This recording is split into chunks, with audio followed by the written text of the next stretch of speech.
Muncul dari arah timur, dari Khurasan, sebuah wilayah di negeri Persia. Nabi SAW bersabda, Dajjal akan keluar dari bumi sebelah timur yang disebut Khurasan. Dajjal akan diikuti oleh kaum yang wajah mereka seperti tameng yang dilapisi kulit. Hadis riwayat Tirmidzi. Atau saat di Khurasan itu, Dajjal baru melancarkan propaganda untuk menghimpun para pengikut, lalu mendapatkan banyak pendukung dari orang-orang Yahudi yang tinggal di perkampungan Yahudi Asfahan. Dari situlah dia memulai aksi yang sebenarnya untuk menguasai bumi, diikuti oleh 70.000 orang Yahudi. Nabi SAW bersabda, Dajjal akan keluar dari perkampungan Yahudi Asfahan, diikuti oleh 70.000 orang Yahudi yang memakai mahkota akan jadi pengikutnya. Hadis riwayat Ahmad. Lalu, ketika perjalanan mereka sampai di suatu tempat antara Irak dan Syam, mereka mulai melakukan perusakan di mana-mana. Dalam hadis yang dituturkan oleh Nawas bin Sam'an, Nabi SAW disebutkan bersabda, Dajjal keluar dari daerah di antara Syam dan Irak. Dia lantas merusak kanan dan kiri. Wahai para hamba Allah, tetap teguhlah. Dari daerah di antara Syam dan Irak itu, Dajjal akan terus mengarungi bumi. Dia memiliki kemampuan berpindah dan bergerak dengan sangat cepat, bak hujan yang diakhiri angin. Fitnah Dajjal sangat mengerikan, karena yang ia bawa adalah kebohongan-kebohongan yang bisa menjerumuskan orang-orang yang memiliki iman yang lemah sehingga menjadi kafir. Dajjal akan mempengaruhi manusia dengan begitu cepat. Mula-mula Dajjal akan mengaku sebagai nabi, namun kita perlu ingat bahwa tidak ada lagi nabi sesudah Nabi Muhammad SAW. Setelah itu dia mengaku sebagai Tuhan. Ingatlah bahwa Tuhan yang benar tidak mungkin kita lihat sebelum mati. Dajjal juga cacat matanya, sedangkan Allah Subhanahu wa Ta'ala tidak cacat. Dan di antara dua mata Dajjal juga tertulis kafir yang dapat dibaca oleh setiap mukmin yang pandai membaca atau buta huruf. Dalam riwayat lain, Rasulullah juga berkata, Dajjal juga akan membawa surga dan neraka. Nerakanya itu sebenarnya surganya, sedangkan surganya adalah neraka. Barang siapa disiksa dengan nerakanya, hendaklah dia nanti meminta pertolongan kepada Allah, dan hendaklah dia membaca pangkal surah Al-Kahfi, maka nerakanya itu akan sejuk sebagaimana api yang membakar Nabi Ibrahim alaihissalam. Di antara fitnah Dajjal yang sangat mengkhawatirkan adalah dia akan berkata kepada orang Arab, seandainya aku sanggup menghidupkan ayah atau ibumu yang sudah lama meninggal dunia itu, apakah engkau mengakui aku sebagai Tuhanmu? Orang Arab itu akan berkata, tentu. Maka setan pun datang menyamar sebagai ayah atau ibunya. Rupanya sama, sifat-sifatnya sama, dan suaranya pun sama. Ibu bapaknya berkata kepadanya, wahai anakku, ikutilah dia, sesungguhnya dialah Tuhanmu.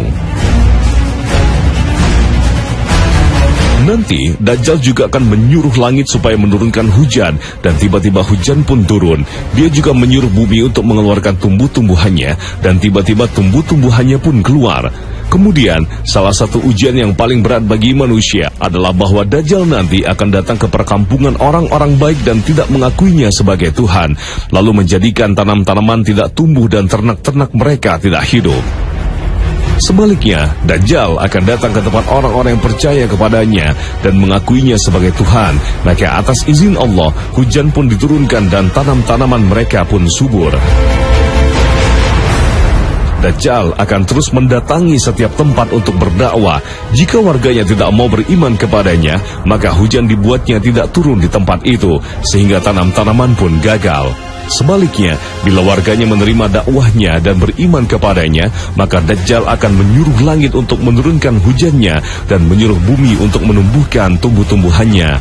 Maka mereka pun mudah mendapatkan air dan tanam-tanaman mereka pun subur. Aisyah radhiyallahu anhu menuturkan, pernah satu hari Rasulullah SAW masuk ke rumahku ketika aku sedang menangis. Melihat saya menangis, beliau bertanya, mengapa menangis? Saya menjawab, Rasulullah, engkau telah menceritakan Dajjal, maka saya takut mendengarnya. Hadis riwayat Ahmad. Rasulullah SAW bersabda, seandainya Dajjal datang pada waktu aku masih hidup, maka aku akan menjaga kamu dari gangguannya. Kalau dia datang setelah kematianku, maka Tuhan kamu tidak buta dan cacat. Fitnah Dajjal benar-benar mengerikan. Ia menjelajah kemana-mana hingga tak ada tempat di bumi ini yang tidak dimasukinya kecuali Makkah dan Madinah. Ia akan berdiam di bumi selama 40 hari. Satu hari terasa bagaikan setahun. Ada satu hari yang terasa bagaikan sebulan. Ada satu hari yang terasa 1 minggu. Kemudian hari-hari berikutnya seperti hari biasa. Sebuah riwayat menyebutkan Dajjal itu nanti akan berkata, "Akulah Tuhan seluruh alam dan matahari ini berjalan dengan izinku. Apakah kalian menginginkan agar aku menahannya?" Katanya sambil ditahannya matahari itu, sehingga satu hari lamanya menjadi 1 minggu atau 1 bulan. Setelah dia tunjukkan kehebatannya menahan matahari itu, dia berkata kepada manusia, "Sekarang apakah kamu ingin supaya matahari itu berjalan?" Maka semua menjawab, "Iya, kami ingin." Maka dia tunjukkan lagi kehebatannya dengan menjadikan satu hari begitu cepat berjalan. Dalam hadis yang diriwayatkan oleh Muslim, Rasulullah SAW bersabda, "Akan keluarlah Dajjal kepada umatku dan dia akan hidup di tengah-tengah mereka selama 40. Saya sendiri pun tidak pasti apakah 40 hari, 40 bulan, atau 40 tahun. Kemudian Allah Subhanahu wa Ta'ala mengutus Isa bin Maryam yang rupanya seolah-olah Urwah bin Mas'ud dan kemudian membunuh Dajjal itu.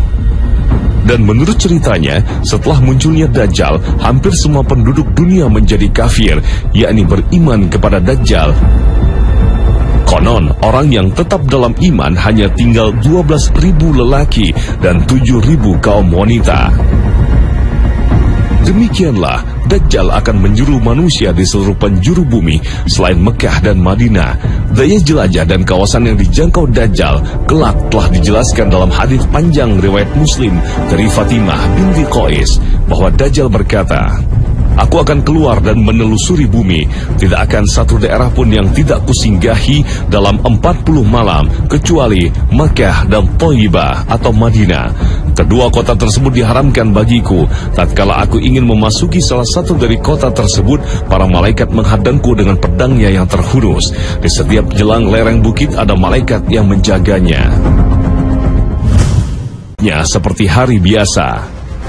Sebuah riwayat menyebutkan Dajjal itu nanti akan berkata, "Akulah Tuhan seluruh alam dan matahari ini berjalan dengan izinku. Apakah kalian menginginkan agar aku menahannya?" Katanya sambil ditahannya matahari itu, sehingga satu hari lamanya menjadi 1 minggu atau 1 bulan.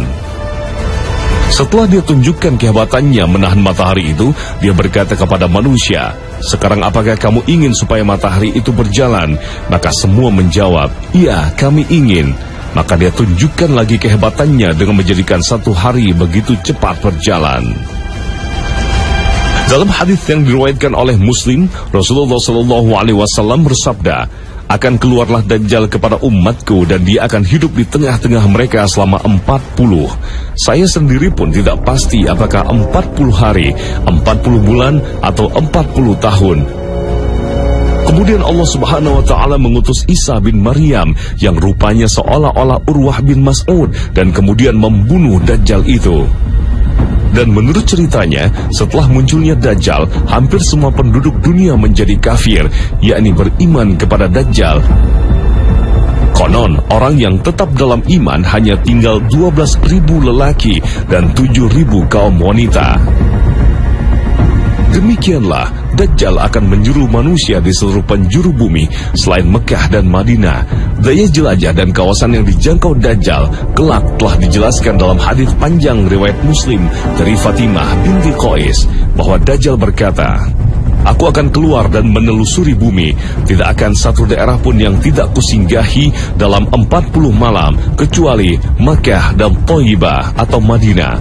Kedua kota tersebut diharamkan bagiku. Tatkala aku ingin memasuki salah satu dari kota tersebut, para malaikat menghadangku dengan pedangnya yang terhunus.